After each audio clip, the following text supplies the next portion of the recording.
Le GIEC a donc rendu la première partie de son 6e rapport d'évaluation. C'était début août.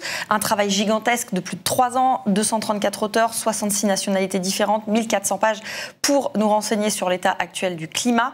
Premier constat que vous faites, c'est nouveau et c'est capital.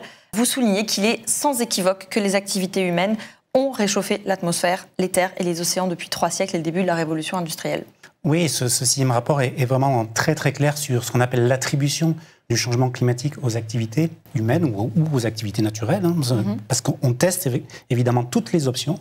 Et aujourd'hui, quand on rassemble l'ensemble des informations qui viennent des modèles, qui viennent des observations, qui viennent des théories, on montre que en fait, l'intégralité du réchauffement climatique qu'on a observé sur la dernière décennie est attribuable aux activités humaines.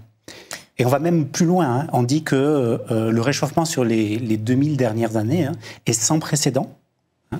Et on va même encore plus loin en disant que le niveau de réchauffement de la dernière décennie est le plus fort depuis au moins 100 000 ans.